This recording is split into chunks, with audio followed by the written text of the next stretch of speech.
Hello, what to look for before entering a swing trading setup?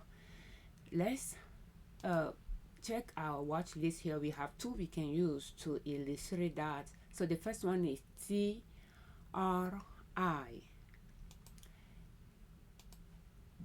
TRI.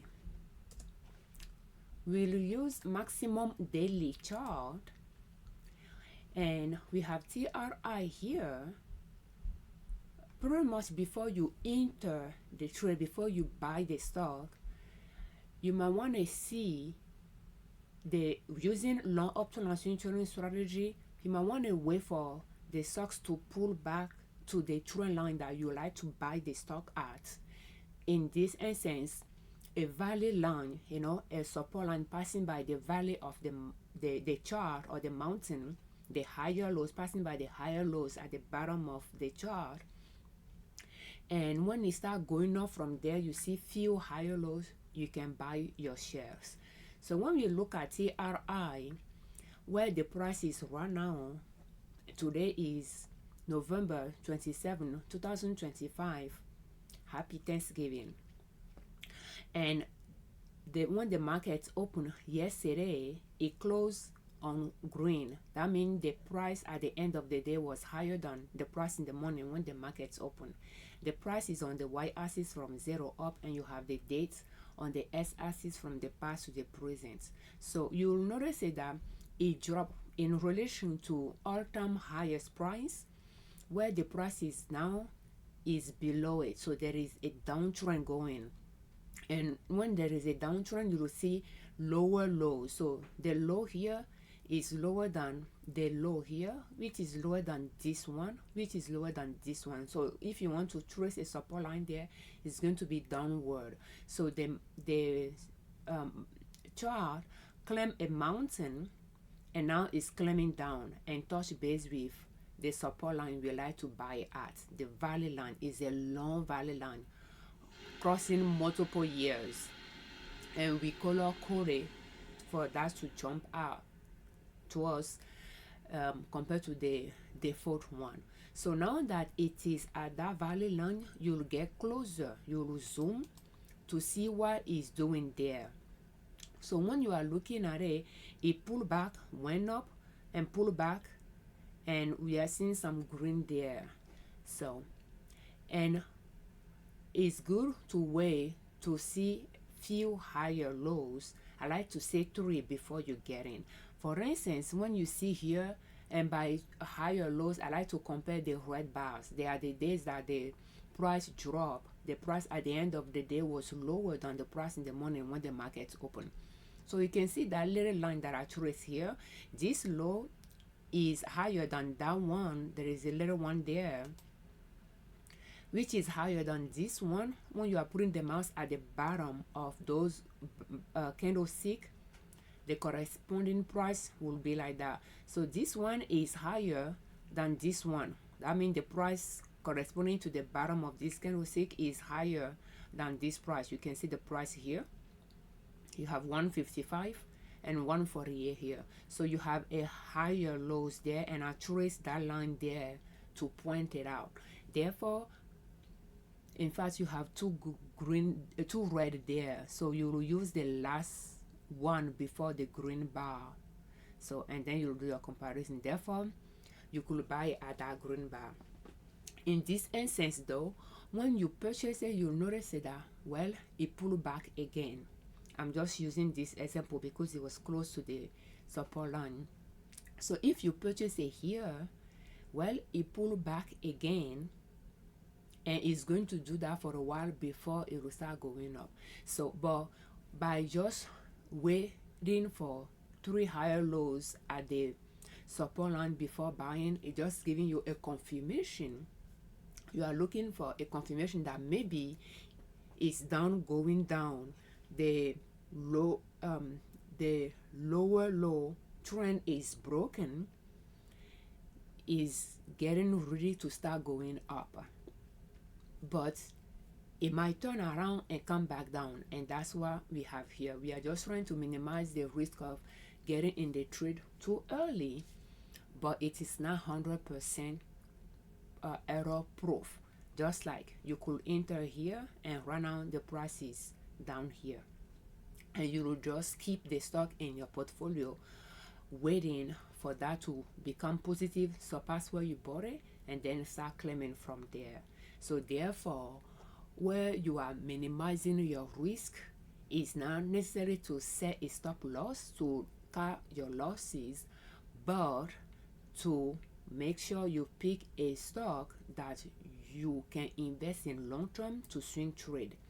That way, knowing that it is a good stock, you just purchase a little early, or paying a higher price for it, you just wait, leaving it in your portfolio, showing an unrealized loss on it until it become positive and start going up from there, and then you'll start seeing realized profit in your portfolio until it surpass the previous new high, and you can decide if you want to sell and get out, or if you want to stay in the trade longer, because it might continue climbing higher and higher based on how it did it previously, which in this case, when it left that valley line around here in 2023, you can see for how long it has been going up all the way to 2025 before it was down. So getting out right after you see the first new high, you might leave a lot of money on the table if it's going to repeat the same process. So it's all about checking the past to see if there is a pattern there that you can rely on to make your purchase and to sell the stocks once you accumulate enough profit in it. When we are watching this, I purchased it already, and let's see where I purchased it. I tend to put arrows on my chart. That's my way of journaling my trades, and I put an arrow there, so that is where I purchased it. So it came back down and started going up there, and I just purchased it on that day. And it could well be that there was a red bar. I'm not entirely sure. I'm trying to see if I can buy it on days that it is red, around lunchtime, instead of just waiting for a green bar, because I tend to wait to buy at the first or second green bar, because it show a break in the pattern. When you are seeing those red bars and then you see the green, there is the pattern broke there, you know. But again, the red bars, the price is dropping. The green bar, the price is going up. So when you are buying it on the day it is green, you are paying a higher price compared to the day before when it was red. So that's why I try to use that principle here to see that's okay to keep testing the boundaries of the strategy you are using, the role you are setting, to see if it is flexible to allow those exceptions. That's how you improve the strategy you are using. At least that's the way I do it. So I purchased it there, and right now it's below it. So that means it will be negative in my portfolio, and I'm okay with it. So if we go to maximum monthly chart to see the overall of these stocks, you can see how high how much growth it is in it. And because this support line we are buying it at cross multiple years, I don't think it's going to come down below here. It might come down a little bit lower if you want to and start going up from there. So I'm okay buying it where I purchase it. So I'm just trying to see if I know that there is now a value line below the line that I want to buy at. When it touch base with that value line, it's okay for me to just make my purchase there, because I'll be paying a lower price for it. It might go up, it might go down a little bit. Sometimes you can see the way it did it here, and then start going up from there. So it could happen. But do you see the way I show you the green bar that would have been a purchase? That price would have been higher than what I pay for it here. So those are things I'm trying to work on to see how I can pay a lower price by buying it close to the value line that I wanted to buy it, whether I see that confirmation that it might be ready to start going up. If I know that there is no more value line at the bottom that it might go to, I might just make my purchase. And I could be wrong, it might go lower. I just feel like this line is just too far down that it may not go back to it. There is a possibility it might go down there. there is possibility it may not, since I don't have any between them, and this is multiple years long. That's why I was okay making my purchase there. So those are things you are going to look for, and those are exceptions you might authorize yourself to do and learn from it. So we are going to view the next one as well, and the next one is going to be TRV. So TRV, yesterday the price went up and it reached a new high. So you can see how sharp it is. Again, it's far from where we want to buy. Therefore, there is nothing we can do here. But and you can see, if somebody, let's say you purchase it around this valley line in 2023, you can see that it's been resting on this support line, supporting the upside wall of the mountain. It's not the valley line, but it's a line supporting the upside wall of the mountain that it continued to climb up, resting on, and it's not done climbing up yet to come back down to the valley. So we'll just keep observing it. It's not a buying time for us. It's more for people that have it to sell if they want to sell it, depending on if it have a repeatable pattern in the past that is reflecting here. It has been on this rise for 2 years now. So, and that is a good profit accumulated right here that can be cashed out where it is now, depending on the strategy you are using, from 160 or so to 296. So how many times over is that growth? So those are things that you have to decide, and decided to get out or to stay in the trade. We tend to see how it did it in the past to see if there is, we can see that yes, it did it in the past here as well. And let's see, it has been on this growth for quite a bit of years before it pulled back. So knowing that it has been doing that here to 1, 2, 3, 4, 5, 6 years here, and 1, 2, 3, 4, 5, 6, 7, 8 years here.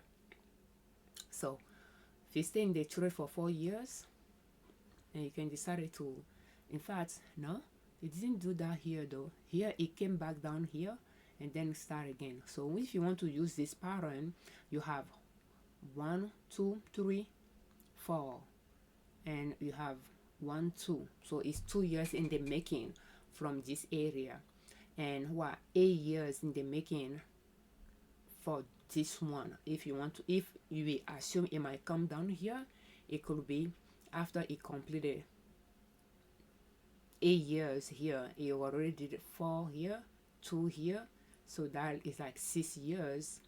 2 more years, it might decide to come down here if it's going to repeat this pattern. We don't know. We didn't see that breaking the 8 years pattern into 2 here the way it did it here by pulling back to this secondary one here.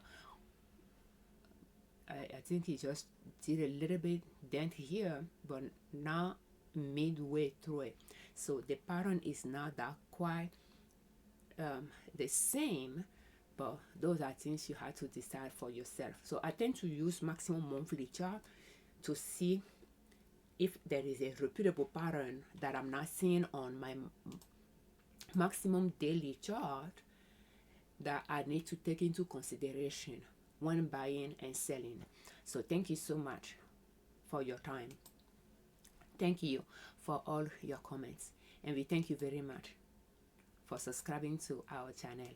I'm Afiavi Liberman, creator of Liberman Consulting L.L.C YouTube channel, and ninasoap.com, our blog.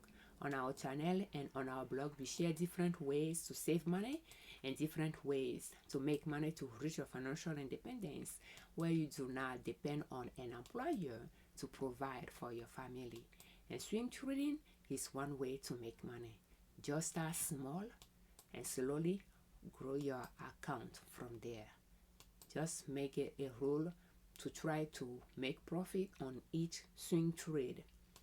And for that reason, we do not set a stop loss to cut our losses. We just turn them into investment and leave them be in our portfolio until they become positive for us to sell it. And we learn from the process and keep improving our selection of stocks we put in our watch list, so that we keep putting quality stocks on our watch list, growth stocks on our watch list to swing trade from. Thank you. For more of our swing trading strategy, or how to analyze your stocks, will you please check the playlist in the description of this video. And this video is brought to you by our online store, liberdownload.com. Thank you for your time.